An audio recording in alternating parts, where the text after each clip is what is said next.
kilometers, it seems that you want to hit Russia. And no, how is that going to be perceived by Russia, and how is that going to change the mindset of Russia toward a security architecture vis-a-vis? Let me make this as clear as possible to everybody, to you and everybody else.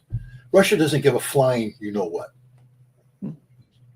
Okay, you're manifesting yourself as a threat. We therefore shall now reallocate the resources necessary to deal with the threat.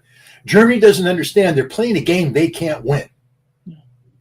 Russia will blow Germany off the face of the map. The Russians have not forgotten what Germany was. And you now have Peskov saying Germany is becoming an enemy again. And if Germany wants to be an enemy, Russia knows how to deal with enemies. Hey, Typhoon, let me introduce you to Oreshnik. Russians are producing more Oreshniks than the Germans will have access to Typhoons. And Germany will disappear in a sea of conventional fire and explosion. There won't even be nuclear weapons involved. It'll just be the end of Germany. The Russians aren't playing games. They are building over 1,000 uranium drones, Shahed 136 modifications a day. A day, 1,000 a day. And they're going to be firing 1,000 a day into Ukraine. Germany wants to play a game. Guess what, Germany? You don't have enough Patriot air defense systems. You don't have enough Iris-Ts. You don't have enough anything. When Russia decides to flood the zone with 5,000 drones in a day, your entire country goes bye-bye. And then they're going to hit you with Oreshniks. They're going to hit you with Calibers. They're going to hit you with all the other hypersonics that they have out there. The Germans are just stupid. They really are stupid. I mean, we've been watching the rebirth, the Fourth Reich being born for some time now. I've been worrying about it. It's real. These morons are out there. The only good news is that Merz isn't Adolf Hitler. He has no political viability or sustainability. And the German military is just a bunch of, academic nobodies. I mean, this isn't, the German, the Wehrmacht. There was that 100,000 man army during the Weimar Republic of all World War I, hand-picked World War I veterans, all officers that became the cadre of the Wehrmacht, and it grew into it. The Bundeswehr is full of schnitzel-eating, beer-drinking, fat idiots who don't know anything about war, don't know how to train, haven't put a 90-pound ruck on their back and hiked in anger, and they don't know what they're doing. Now, could they transform into something? Of course, but where's their defense industry? Other than a handful of Rheinmetall making some money, they can't produce a lot of tanks. They can't produce a lot. They've deindustrialized. In order to get where Germany wants to go, they got to spend money they don't have, and they have to get an economy that doesn't function to support a defense industry that doesn't exist. So it's all talk. But at some point in time, their words are going to result in some sort of limited action that's going to trigger Russia. And Russia, I can guarantee you, isn't talk. Russia doesn't want war. But my God, if the Germans want to bring it on, there ain't going to be nothing to make the Russians happier than putting the stake through the heart of this stupidity, this German defense minister, this German chancellor who talks about, Germany's going to do it again, but do it right this time. What does that mean, do it right this time? That means you don't regret doing what you did. The only thing you regret is that you got beat. That it would all been okay had Germany won the war.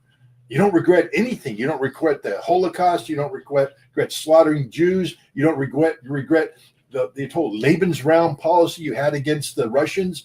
The Germans, had they been left to their own volition, would have captured all of Russia up to the Ural Mountains, depopulated. That means killed them, millions, tens of millions, and then enslaved the rest.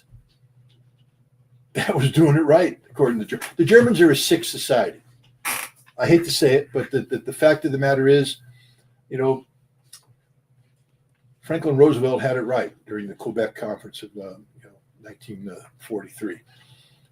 Churchill said that when this war is over, Germany has to be converted into an agrarian society. They can never again be allowed to have access to industry because this is going to happen. Everything that's happening right now was predicted back then because the Germans are a sick society. There's something wrong with the Germans fundamentally. Tell me I'm wrong. Listen to their statements. The fact that you have a German chancellor and a German defense minister making these statements, and the millions of Germans aren't in the streets saying, never again, not in our name, that will not happen. Instead, they sit there like the compliant good Germans there. Oh, we don't know what to do, but our arms keep twitching because we want to do something, but we don't know what we want to do. You know what you want to do because you're all Nazis at heart. Scratch a German, get a Nazi. This is the fact. Just it's playing out in front of us. Playing out in front of us. But, you know, Pistorius and Merz, they're trying to create something, this Fourth Reich. And it should scare the hell out of everybody. It should scare the hell out of the Americans. I mean, it's not just the Russians that, you know, paid a price. We went to war against them too. Yes, we are to blame for the rise of the Fourth Reich. We're the ones that worked with the Germans. Study the history at the end of World War II and what happened to the Wehrmacht. And study what happened to the generals. Everybody talks about the Nuremberg trials. Nuremberg trials, oh, we showed them Nazis. We didn't show them anything. The Nuremberg trials were a setup. It was a con. Yeah, they did the high-profile trials of the big Nazi leaders. When it came to the generals, they whitewashed the whole thing. It was done with the, you know, led by Donovan, who was the head of the OSS, precursor to the CIA, working with John McCloy, Truman's handpicked German, you know, overseer, Dwight D. Eisenhower. They made a decision from the start to whitewash the Nazi crimes of the Wehrmacht.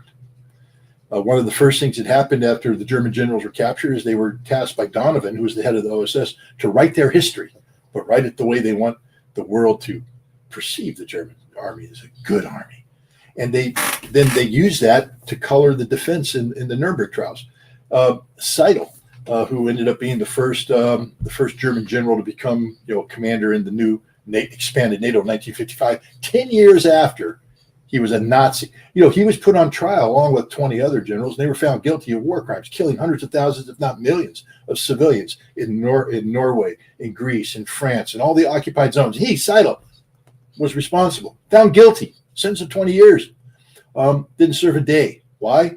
Well, because he, along with the others, whitewashed their history. He wrote a book, Invasion 1944, about the Normandy invasion from the perspective of the Germans, making it look as though the Germans were simply doing honorable military work, fighting. This was the campaign, and we were military people, ignoring the fact that while that was happening, the troops he commanded were slaughtering French civilians for the crimes that he ended up being held accountable for. They're all dirty. Every single German armed officer, every general soldier was dirty. They committed the crimes, especially against Russia. This is why the Russians will never forget. You know, you have Halder, who was the chief of staff of the German armed forces. In 1941, he signed the Commissar Order. You know what the Commissar Order is? That you capture a political commissar, a member of the Communist Party. Every unit had one. You kill him on the spot. Kill him on the spot. Then the Communist Order. Kill them all. Von Manstein escaped it because he signed an order that said, we won't implement this. And everybody went, oh, good, look, he's not a, no, read the rest of the print. We won't implement it because it slows down our advance too much. Gather them all together and send them to the rear and let the other people kill them. It's not that he said we're not going to do this because we're good Germans. He just said it slows us down. Let's get them to the back and let them kill them all. He had no problem with killing them. He just didn't want to do it up front. Every single German officer was bad, and yet this is what became the Bundeswehr. The Nazi army was restructured to become the Bundeswehr as part of NATO. And they've been hiding in the shadows ever since. And now they're coming out. This is the reality of Germany today. It is the Fourth Reich. It's the scariest thing that's happened in Europe in a long time. And if it doesn't get nipped in the bud, we're going to be looking at another European war where Germany is at the heart of it. Germany is not the friend of the United States. Germany is only the friend of Germany. That's something people need to pay close attention to going forward. Germany is the threat.